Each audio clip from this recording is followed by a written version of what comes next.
زمانے بھر میں یہ قاعدہ ہے کہ جس کا کھانا اسی کا گانا۔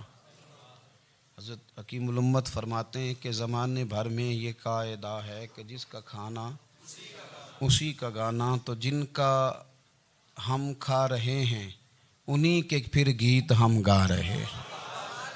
کائنات ارضی اور سماوی پر سب سے بڑا، سب سے شاندار، سب سے خوبصورت، سب سے ٹھنڈا، سب سے امن والا جو انقلاب ہے وہ میرے نبی پاک نے برپا فرمایا۔ بڑی یہ کم نصیبی ہے کہ مسلمانوں میں فرقے بن گئے اور امت تقسیم ہو گئی اور تقسیم ہونے سے کمزور ہو گئی۔ لیکن افسوس کی بات یہ ہے کہ لوگ اس بات کو سمجھنے سے عاری ہیں کہ عید میلاد النبی صلی اللہ تعالیٰ علیہ وسلم تو امت اس بات کے شکر کے طور پہ مناتی ہے کہ اللہ نے ہمیں اپنے نبی کا غلام بنایا۔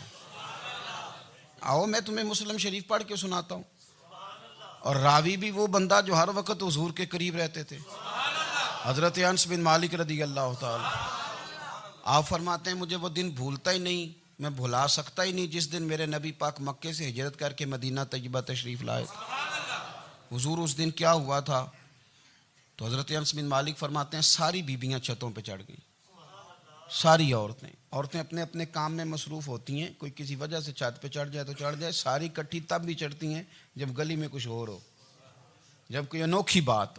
ساری بیبیاں چھتوں پہ چڑھ گئیں، بچے درختوں کے ساتھ چمٹ گئے، اور فرماتے ہیں کہ 70 کے قریب لوگ حضور کی سواری کے آگے تھے اور باقی سینکڑوں کی تعداد سے سواری کے پیچھے تھے، اور فرماتے ہیں یہ الگ منظر تھا۔ اور یہ مسلم شریف میں نعرہ موجود ہے، مسلم شریف میں یہ صحیح مسلم میں موجود ہے کہ جب حضور مدینے آ رہے تھے تو مدینے والے نعرہ لگاتے تھے یا محمدہ یا رسول اللہ، اور چلتے ہوئے لگا رہے تھے یا محمدہ یا رسول اللہ کا وہ نعرہ لگا رہے تھے۔ اور پھر حضرت انس بن مالک فرماتے ہیں یہ دو منظر یہ تھے، ایک تیسرا منظر بھی تھا۔ مدینہ شریف کے اندر کچھ قبیلے تھے، آج بھی ایسا ہونا نہیں چاہیے، یہ اسلام نہ صرف اس کو ناپسند کرتا ہے بلکہ اس کی تردید کرتا ہے۔ چھوٹی برادری بڑی برادری آج بھی تقسیم ہے، نہیں ہونی چاہیے۔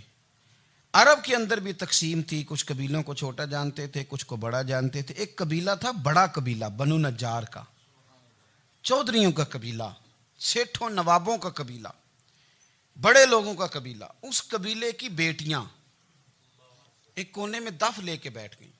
نبی پاک صلی اللہ تعالیٰ علیہ وآلہ وسلم کے غلاموں بات کو سمجھیں۔ ایک منظر یہ کہ عورتیں چھتوں پہ، آج ہم منع کریں گے کیونکہ یہ پردے کی آیتیں نازل ہونے سے پہلے کی بات ہے، اب آیتیں آ گئیں، اب ہم یہ اجازت نہیں دیتے۔ عورتیں چھتوں پہ چڑھ گئیں، مرد گلیوں میں نعرے لگانے لگے، اور بنو نجار قبیلے کی بیٹیاں، چھوٹی بچیاں وہ ایک کونے میں دف لے کے بیٹھ گئیں اور وہ پڑھنے لگیں طلع البدر علینا۔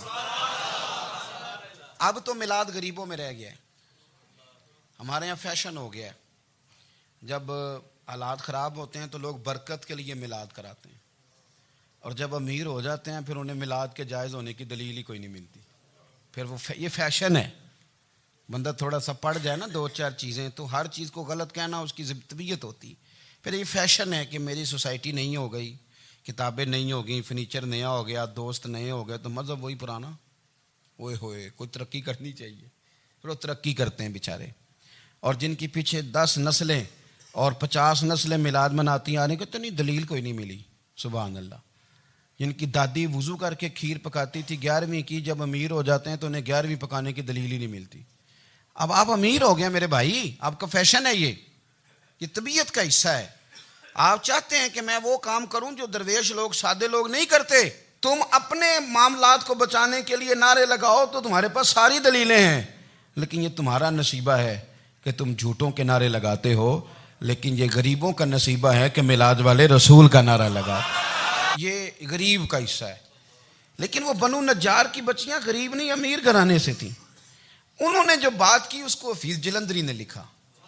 مرحوم کہنے لگے کہ وہ ننھی بچیاں، چھوٹی بچیاں تھیں، کہتے وہ ننھی بچیاں وہاں بیٹھ کر دف بجاتی تھیں اور رسول پاک کی جانب اشارے کر کے گاتی تھیں، اور لوگوں سے کہتی تھیں کہ یہ کو ہمارا پیشہ نہیں دف بجانا، ہم تو چودھریوں کی بیٹیاں ہیں، ہم تو بڑے خاندان سے ہیں۔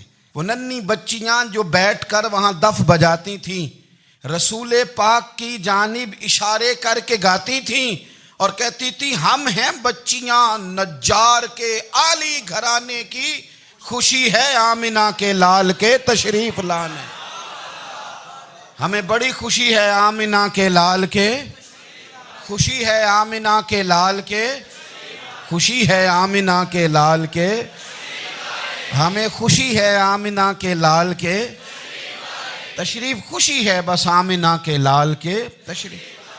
نبی پاک صلی اللہ تعالیٰ علیہ وآلہ وسلم سے امت کا جذباتی رشتہ ہے۔ یہ پہلے دن سے ہی ابو جہل کب منع کرتا تھا کسی مسلمان کو کہ خانہ کعبہ میں نماز نہ پڑھو، کہتا پڑھو۔ حضرت صہیب ابن سنان رومی سے اس نے کہا کہ آپ اپنے طریقے کے مطابق، مسلمانوں کے طریقے کے مطابق کعبے کے اندر نماز پڑھیں، جو مرضی کریں۔ روکتے تو وہ نبی پاک کے قریب جانے سے تھے، وہ منڈیوں میں بیٹھ جاتے تھے، حضور کے قریب نہ جانا، حضور کے قریب نہ جانا، حضور کے قریب نہ جانا۔ میری بات کو آپ سمجھے اور ہمیشہ یاد رکھیں، امت کا نبی پاک سے جذباتی رشتہ، جذباتی۔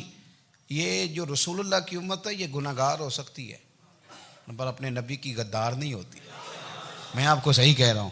میرے کلین شیو نوجوان کے کان میں آپ جا کے کہیں نبی پاک، چاہے اس نے نماز نہ پڑھی ہو، چاہے اس نے داڑھی نہ رکھی ہو، آپ حضور کا نام لیں اس کے رونگٹے کھڑے ہو جاتے ہیں، اس کی طبیعت، اس کا دل دھک دھک کرتا ہے، اس کی ایک ایک روح سے محمد محمد کی آوازیں نکلتی۔ یہ فیض ہے رسول پاک کا اور یہ کرم ہے اللہ کا اس امت کے ساتھ۔ امیر ملت پیر جماعت علی شاہ صاحب محدث علی پوری فرماتے ہیں ایک جگہ ہندوؤں کا جلسہ تھا، ہندو پنڈت تقریر کر رہا تھا، اس نے نبی پاک صلی اللہ علیہ وسلم کی شان میں معاذ اللہ کو بے ادبی کر دی۔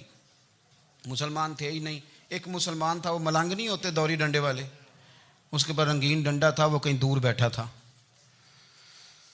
تو اس نے سن لی اسپیکر چل رہا تھا، تو وہ ڈنڈا لے کے تو سٹیج پہ چڑھ آیا۔ وہ کہتا ہے میں نے پنڈت کے سر میں مارا ایک ہی ہے پر مارا ذرا صحیح کر کے، وہ ڈھیر ہو گیا، لوگوں نے گرفتار کر لیا، جیل میں چلا گیا۔ پیر صاحب کہتے ہیں میں ملنے گیا، بندے کو بسم اللہ بھی سیدھی نہیں پڑھنی آتی، سورۃ اخلاص بھی ٹھیک نہیں آتی، اسے ربنا آتینا دعا نہیں کر سکتا، ملنگ ہے۔ میں ملنے گیا اور میں نے کہا یار نہ تو نماز پڑھے، نہ داڑھی رکھے، نہ تو مسجد جائے، پر تو نے کمال کر دی۔ تو کہتے ہیں پیر صاحب چھم چھم رویا اور پنجابی میں کہنے لگا پیر صاحب میں گناہگار ہاں پر اپنے نبی دا غدار تے نہیں نا۔ یہ گناہگار اور غدار میں فرق ہوتا ہے، میں گناہگار ہوں پر یہ تو نہیں نا کسی کی ضرورت کہ میرے سامنے میرے نبی کے بارے میں بات کر جائے اور ساڈی اچھی تے سچی سرکار نو گل کر جائے۔ یہ بات آپ سمجھیں، دشمن احمد پہ شدت کیجئے، ملحدوں سے کیا مروت کیجئے، شرک ٹھہرے جس میں تعظیم رسول، اس برے مذہب پہ لعنت کیجئے، اور مثل فارض زلزلے ہوں نجد میں ذکر آیات ولادت کیجئے اور یا رسول اللہ کی کثرت کیجئے۔ نبی پاک کا پیار امت کے لیے سرمایہ حیات ہے۔ رسول پاک کے ساتھ امت کا والہانہ رشتہ ہے۔ نبی پاک کے ساتھ والے حضرت خبیب کو گرفتار کر لیا مکے والوں نے، اس وقت غربت تھی اسلام پر، مکے میں سارے لوگ کٹھے ہو گئے اور چوک میں پھانسی دینے لگے حضرت خبیب کو۔ کہنا آسان ہے، کرنا بڑا مشکل ہے، بندہ جیل میں الجھ جائے تو میں نے بڑے بڑے سیانے لوگ معافیاں مانگتے دیکھے، بڑے بڑے لوگ کہتے دیکھے ہیں کہ یہ کام بڑا، قید تنہائی بذات خود ایک مصیبت ہے۔ آپ کو اکیلا رہنا پڑ جائے نا، یہ لاک ڈاؤن ہوا ہے تو لوگ نفسیاتی مریض بن گئے، اکیلے رہنا، تنہا رہنا کوئی چھوٹا کام ہے۔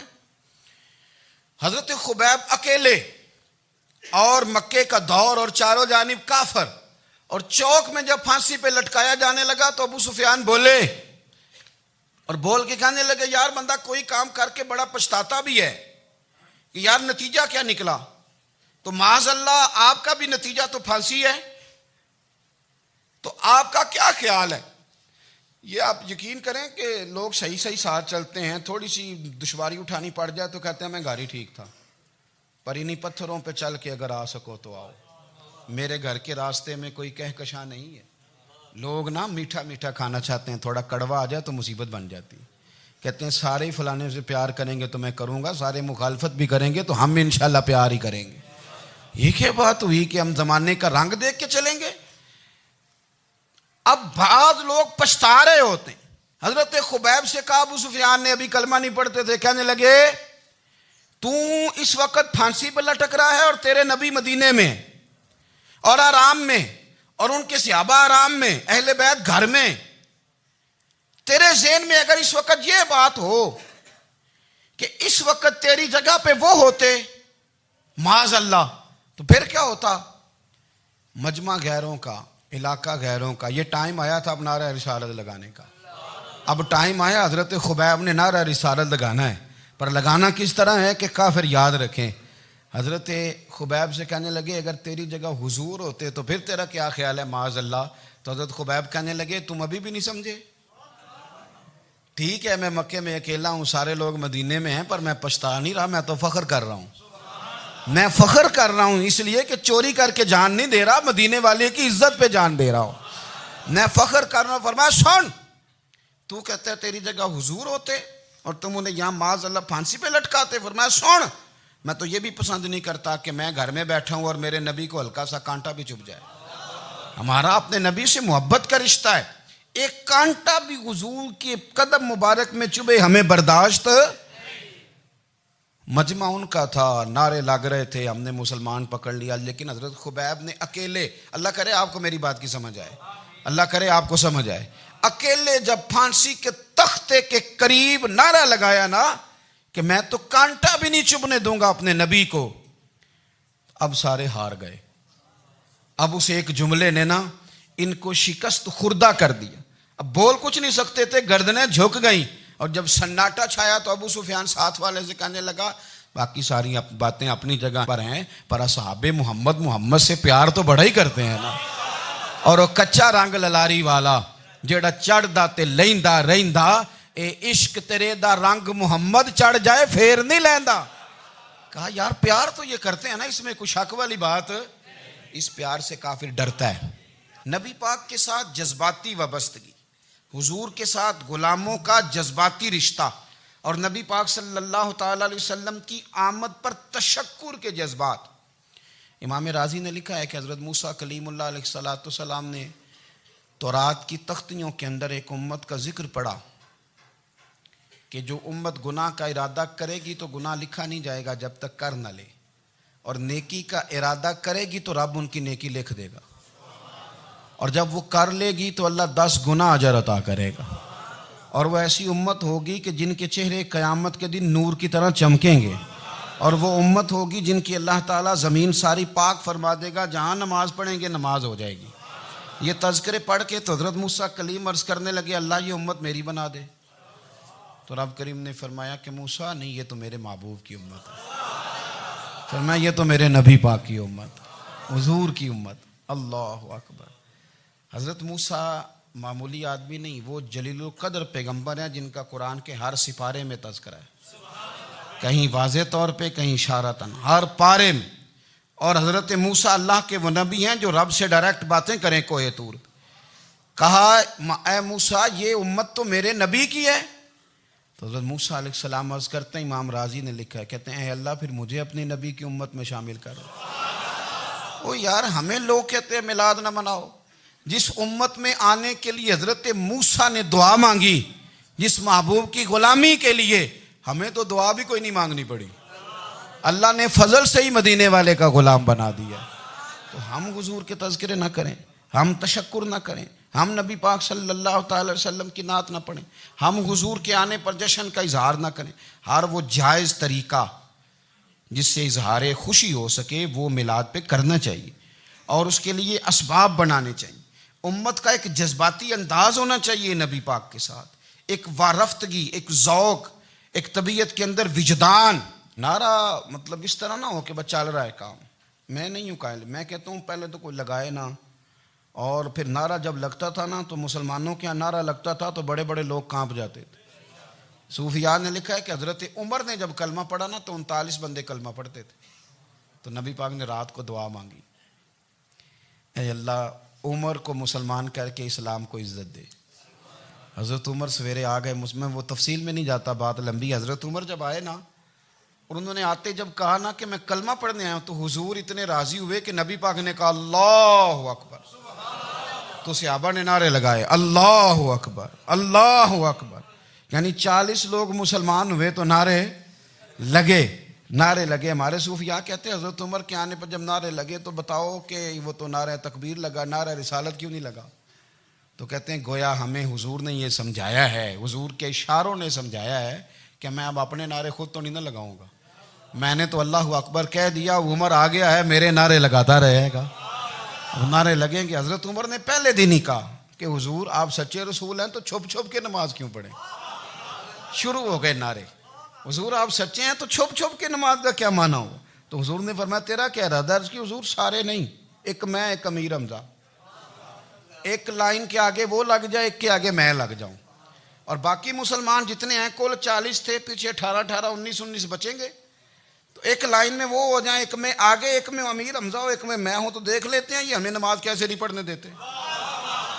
ہاں دیکھ لیتے ہیں، آئے نا میدان میں، ادھر آ ستمگر ہنر آزمائیں تو تیر آزما ہم جگر آزمائیں، اور غلامان محمد جان دینے سے نہیں ڈرتے، یہ سر کٹ جائے یہاں رہ جائے کچھ پرواہ نہیں کرتے۔ فرمایا بھی پتہ چل جاتا ہے نا، ایک لائن میں حضرت امیر حمزہ ہو گئے، ایک میں حضرت عمر ہو گئے۔ پہلے یہ مارتے تھے جو حرم شریف میں مسلمانوں کے طریقے پہ نماز پڑھتا تھا، یہ جلوسوں کی بڑی برکت ہے، اندر بیٹھے رہے نا چپ کر کے، نکل جائیں تو پتہ کچھ بھی نہیں چلتا۔ جب نکلتے ہیں نا لوگ کہتے ہیں جلوس کیا معنی ہے، تو میں بتاتا ہوں نا جلوس کا معنی کیا ہے۔ حضرت عمر نے باہر نکلے 2 لائنوں کا جلوس، لمبا بھی کوئی نہیں، بندے بھی 40، اور جناب فاروق اعظم باہر نکلے تو عمر کا نعرہ، عمر کا، حضرت عمر نے یوں کر کے آستینیں بازو کی چڑھا لیں، اور اپنے گلے میں جو ان کے رومال تھا نا اس کو یوں سینے پہ باندھا، اور اس ہاتھ میں تلوار تھی تو یوں کر کے باہر لہرائی، کہنے لگے او مکے کے کافرو ادھر آؤ میرے سامنے، جس نے اپنی بیوی بیوہ کرانی ہو، جس نے بچے یتیم کرانے ہوں، وہ آئے میدان میں، مصطفیٰ کے غلام آج سڑکوں پہ نکل آئے میدان میں ہمارے سامنے ہمارا مقابلہ کرے، آئے نا میدان میں، ہم نکلے ہیں، اب ہم یہاں کعبے میں اعلانیہ نماز پڑھیں گے، ہم پڑھیں گے، طاقت ہے تو آؤ نا ہمارا مقابلہ کرو، آؤ۔ کفر بذات خود بہت بڑا جھوٹ ہے، اور جھوٹ کے پیر، بس 2 بندے نکلے تلواریں لے کے آگے، تو پھر حضرت عمر نے اعلانیہ نماز پڑھوائی خانہ کعبہ۔ تو میرے بھائی رسول اللہ صلی اللہ علیہ وسلم کے غلام تو جب نعرہ لگاتے تھے تو ہو ہی کمال جاتا تھا۔ پھر بریلی کے امام بولے، کہنے لگے پیش حق مجدہ شفاعت کا سناتے جائیں، حضور قیامت کے دن آگے نا ہمارے آگے خوشخبری دیں گے، کہیں گے تم فکر نہ کرو، آ جاؤ میں تمہیں بخشواتا ہوں، میں تمہاری سفارش، آ جاؤ پیچھے۔ حضور نہ پیش حق مجدہ شفاعت کا سناتے جائیں گے۔ یقین کریں بریلی کے امام کو بھی بڑا ہی رنگ آتا ہے بیان کرنے کا، کہنے لگے آپ روتے جائیں گے، اللہ کو منانا ہے نا حضور نے، کہتے ہیں پیش حق مجدہ شفاعت کا سناتے جائیں گے، آپ روتے جائیں گے پر ہم کو ہنساتے جائیں گے، باغ جنت میں محمد مسکراتے جائیں گے، پھول رحمت کے گریں گے ہم اٹھاتے جائیں گے، اور حشر میں ہوگا ہمارا داخلہ اس شان سے ہم یا رسول اللہ کا نعرہ لگاتے جائیں، ہم یا رسول اللہ کا نعرہ۔ امام راضی کہتے ہیں حضور نے ایک رکا پکڑا چھوٹا سا، ایک بندے کو لوگ دوزخ میں لے کے جا رہے ہیں۔ اچھا مجھے ایک بات بتاؤ، فیصلہ پہلے ہو گیا ہے، اللہ کے سامنے ہوا ہے، اور فیصلہ ہو گیا اور طے ہو گیا کہ دوزخ میں جانا ہے، وہ قریب پہنچ گئے دوزخ کے، تو حضور نے دیکھ لیا، اور بتایا کس نے؟ حضرت آدم نے۔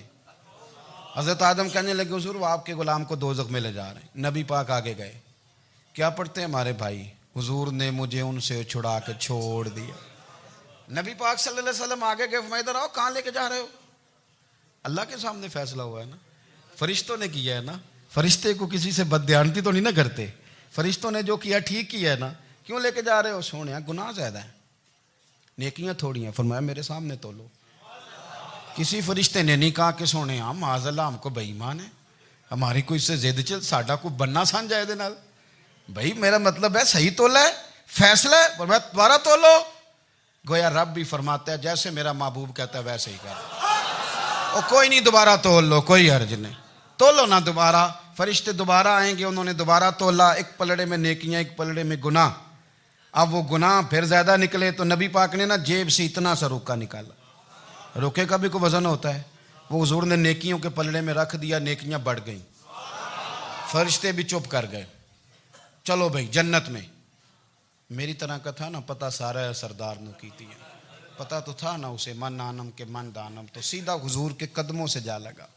کہنے لگا سونیا میں تو ساری زندگی گناہ کرتا رہا, یہ کون سی نیکی ہے؟ تو حضور فرمانے لگے چپ کر, جنت کا دروازہ کھول گیا, تو جا جنت میں. حضور رکے میں کیا ہے؟ فرمایا تو نے ایک دن درود و سلام نہیں پڑھا تھا, میں نے تیرا سنبھال کے رکھا ہوا تیرا درود شریف, وہ نعرے رسالت بھی تو نے لگائے تھے, وہ تو کھول کے میرے تذکرے میں نے تیرا سنبھال لیا. دوزخ میں تو کیا میرا سایہ نہ جائے, کیونکہ رسول پاک سے دیکھا نہ جائے. میرے رسول پاک. اور میری بات سنو, میں بھی آپ کو کھانا نہیں کھلاتا, لنگر میرے سنگی کھلاتے ہیں, میرے دوست آپ کو کھانا پیش کرتے ہیں. ہر جگہ آپ جاتے ہیں تو وہاں کچھ لوگوں کی ڈیوٹی ہوتی ہے. لیکن ترمذی شریف 66 کی حدیث ہے. حضرت انس نے پوچھا تھا حضور قیامت میں کہاں ملیں گے؟ فرمایا حوض کوثر پہ. حضور وہاں انس پانی پلائیں گے کہ بلال پلائیں گے کہ سہیب پلائیں گے؟ فرمایا نہیں, امت پیاسی آئے گی تو میں اپنے دست مبارک سے پانی پلاؤں. حضور وہاں نہ ملے تو فرمایا پل صراط پہ آنا, امت گزرے گی تو میں رب سلیم کی دعائیں کروں گا. تو اعلیٰ حضرت فرماتے ہیں جب حضور دعا کر رہے ہیں تو ڈرنے کی ضرورت کیا ہے؟ خدا کی رضا چاہتے ہیں دو عالم, خدا چاہتا ہے رضائے محمد, رضا اب پل سے وجد کرتے گزری کہ ہے رب سلم دعائے محمد صلی اللہ ہو. تو حضور وہاں ملاقات نہ ہوئی تو پھر اس حدیث کو بھی یہ حدیث مضبوط کر دے گی. حضور فرمانے لگے پھر میزان عمل پہ آ جانا, امت کے عمل تول رہے ہوں گے اور میں کامیابی کی دعائیں مانگ رہا ہوں گا. تو جس کے لیے حضور دعا مانگیں گے ناکام ہوگا, ناکام ہوگا. اپنے بچوں کو حضور کی محبت سکھائیں, نبی پاک صلی اللہ علیہ وسلم کی غلامی کریں. آپ کا رشتہ نبی پاک کے ساتھ مضبوط ہونا چاہیے, آپ کے تعلقات حضور کے ساتھ مضبوط ہونے چاہیے. اور آپ نے دائیں بائیں نہیں دیکھنا کہ پراپوگنڈا کیا ہے, لوگ کیا کہہ رہے ہیں. لوگوں کو دیکھ کے جو لوگ رستہ بناتے ہیں وہ پیچھے رہ جاتے ہیں. آپ نے یہ دیکھنا ہے کہ میرا حضور سے نسبت کا تعلق مضبوط ہے. کوئی کدھر جا رہا ہے اس سے ہمیں کوئی تعلق. اس وقت عالمی حالات کیا ہیں, قومی حالات کیا ہیں, معاشی حالات کیا ہیں, جرنلسٹ کیا کہہ رہے ہیں فلانے کے, ہمیں اس سے غرض نہیں ہے. ہمیں تو اتنا پتہ ہے کہ ہم نے اپنے نبی کو راضی کرنا ہے. تو اس لیے خوبصورت محافل کا ذکر کریں, خوبصورت درود شریف پڑھیں.